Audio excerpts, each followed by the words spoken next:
থাকে না। বর্তমানে স্মার্টফোনের বদৌলতে গোপন গুনাহ অত্যন্ত বেড়ে গেছে। ঘরের দরজা বন্ধ, আমি খুব সংক্ষিপ্ত দুটো কথা বলে শেষ করছি। ঘরের দরজা বন্ধ, বাতি অফ, আপনার কাছে বড় স্মার্টফোন, আপনি মোবাইলে নাটক দেখেন, গান দেখেন, অশ্লীল ছবি দেখেন। দুনিয়ার এই মানুষগুলি জানে না, কিন্তু একজন জানেন। সবাই আওয়াজ দিয়ে সেই সত্তার নাম বলি, তিনি কে? আল্লাহ। কানের মধ্যে হেডফোন, আমি শুনতেছি গান বাজনা মিউজিক, মানুষ মনে করতেছে শুনতেছি ওয়াজ, কোরআনের তেলাওয়াত। দুনিয়ার মানুষগুলি জানে না, কানে হেডফোন চাপায় আমি কি শুনতেছি। একজন জানেন, তিনি কে? আল্লাহ। जो करता है तो छुपके अहले जहां से, कोई देखते हैं तुझे आसमां से।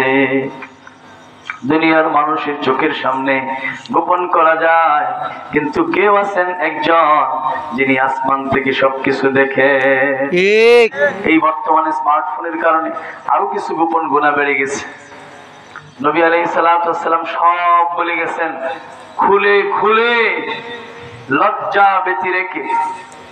নবী আলাইহিস সালাম বলেন, আমি মেরাজের রাত্রিতে দেখছি একটা যুবকের হাতের মধ্যে টিউমার। একটু পরে দেখলাম টিউমার ফেটে বাচ্চা বের হইছে। একটা মহিলার প্রসব যন্ত্রণা যত কঠিন, তার চেয়ে বেশি কঠিন যন্ত্রণার মাধ্যমে মুহূর্তে আবার হাতটা ফুলে গেছে, হাত গর্ভবতী হয়ে গেছে। আমি বললাম, জিবরিল, এই যুবককে যার হাত গর্ভবতী হয়, যার হাতে টিউমার হয়, টিউমারের ভিতরে বাচ্চা হয়, প্রসব যন্ত্রণা দিয়ে আবার বাচ্চাটা প্রসব হয়। জিবরাইল আলাইহিস সালাম বলেন, ইয়া রাসূলুল্লাহ, এই যুবক উম্মতে মুহাম্মাদি হবে, অথচ সে একটি গোপন কাজে লিপ্ত ছিল। এই কারণে সমস্ত জাহান্নামবাসীরা আজকে তাকে ভিড় দিয়ে দেখতেছে। গোপন করছে দুনিয়াতে, আল্লাহ বেইজ্জত করলেন আখিরাতে প্রকাশ করে দিয়ে। বলে কি করতো? জিবরাইল আলাইহিস সালামের ভাষায় নাকিহুল ইয়াদি, সে হাতকে বিবাহ করেছিল। তার মানে সে হাতের মাধ্যমে যৌবনের চাহিদা পূরণ করত, হস্তমৈথুন করত। এই কারণে তার হাত গর্ভবতী হয়ে যাচ্ছে। জীবনে যতবার সে এই কাজ করেছে, এতবার এতগুলি বাচ্চা তার হাত থেকে প্রসব হওয়ার আগে আল্লাহ তার শাস্তি থেকে মুক্তি দিবেন না। নাউজুবিল্লাহ। তখন নবী আলাইহিস সালাতু ওয়াস সালাম মেরাজের রাতের পরের দিন সাহাবায়ে কেরামকে বললেন, নাকিহুল ইয়াদি মালউনুন, আল্লাহর অভিশাপ ওই ব্যক্তির উপরে যে হস্তমৈথুন করে, হাতের দ্বারা যৌবনের চাহিদা পূরণ করে। নবী আলাইহিস সালাতু ওয়াস সালাম খুলে খুলে অতঃপর বললেন, আখাফু আলা উম্মতি আমালা কওমি লুতিন, আমি আরেকটা ভয় করছি, সেটাও আমি মেরাজের রাত্রিতে দেখেছি, আমার উম্মতের ব্যাপারে আরেকটা ভয়। সাহাবায়ে কেরাম বলেন, ইয়া রাসূলুল্লাহ, সেই ভয়টা কি? দেখলাম কতগুলি পাথরের মূর্তি, একদম লাল টুকটুকে, লোহাকে আগুন দিয়ে গরম করলে যেমন লাল হয়, পাথরের মূর্তিগুলি লাল, আর এগুলিকে প্রাণ দেওয়া হয়েছে। আর দেখলাম কতগুলি যুবক এদেরকে এই পাথর জড়ায় ধরতেছে, ধরার সাথে সাথে চামড়াটা পড়ে যাচ্ছে, গোশতটা পড়ে যাচ্ছে, রক্ত আর চর্বি গলে যাচ্ছে। কুল্লামা নাজিজাত জুলুদুহুম বাদদালনা জুলুদান গায়রাহা, আল্লাহ তাআলা বলেন, এইভাবে চামড়া গলে যাওয়ার পরে, চর্বি গলে যাওয়ার পরে, গোশত খসে যাওয়ার গলে যাওয়ার পরে আবার তাদের দেহটাকে নতুন করে বানানো হচ্ছে। আমি বললাম, জিবরাইল, এই যুবক কারা? বলি, ইয়া রাসূলুল্লাহ, আপনার উম্মতের এমন কিছু যুবক যারা অত্যন্ত ঘৃণিত কাজ করত, অর্থাৎ তারা সমকামিতায় লিপ্ত ছিল, পুরুষ হইয়া পুরুষের সাথে যৌন চাহিদা পূরণ করত।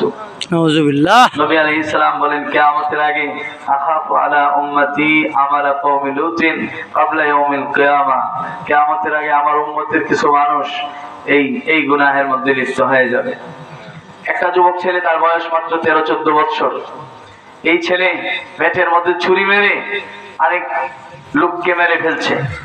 যে লোকটাকে মারছে সেই লোকটা হলো তার মনিব, এই ছেলেটা হলো তারই গোলাম।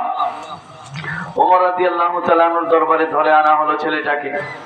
ছেলেটাকে যখন জিজ্ঞেস করা হলো, তুমি কি তোমার মনিবকে ছুরি দিয়ে হত্যা করেছো?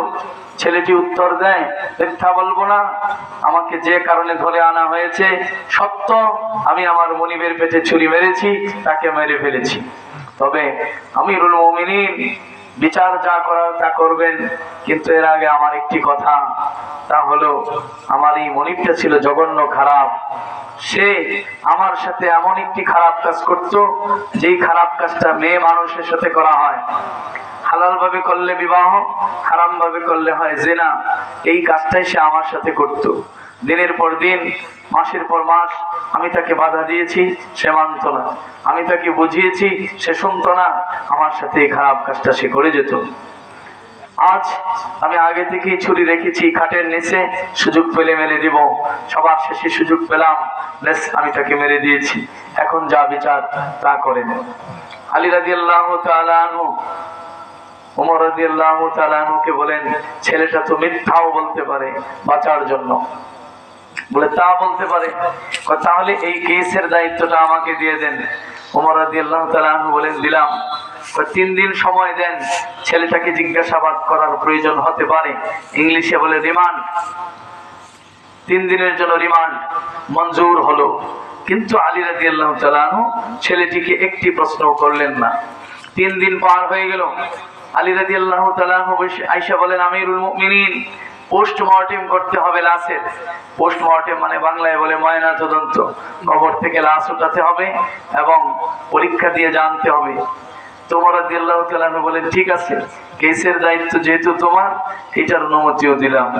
আলী রাদিয়াল্লাহু তাআলা আনহু কবর খনন করলেন। কিন্তু আশ্চর্য বিষয়, যে কবরে দাফন করা হয়েছে, কবরের ভিতর কোনো লাশই নেই, কোনো ছিদ্রও নাই। ঘটনা কি? আলী রাদিয়াল্লাহু তাআলা আনহু এক দৌড় দিলেন, আমিরুল মুমিনিন, এই যে 13-14 বছর বয়সের অল্প বয়সের বাচ্চা, এই ছেলেটা মিথ্যা বলে নাই, এই ছেলেটা সত্যবাদী।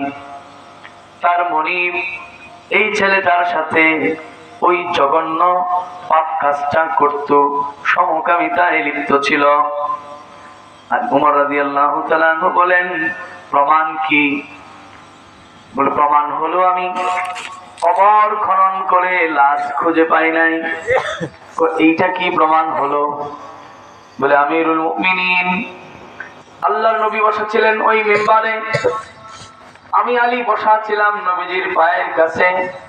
নবী আলাইহিস সালাম তখন বলেছিলেন, হে আলী, ভালো করে শোনো, লূত আলাইহিস সালামের কওমের খারাপ কাজ যদি কেউ করে, ওই লোকটা বিনা তওবায় যদি মারা যায়, তবে তার মৃত্যুর পরে তার লাশ দাফন করা হলে মুসলমানের কবরে লাশটা 3 দিনের বেশি থাকে না, আযাবের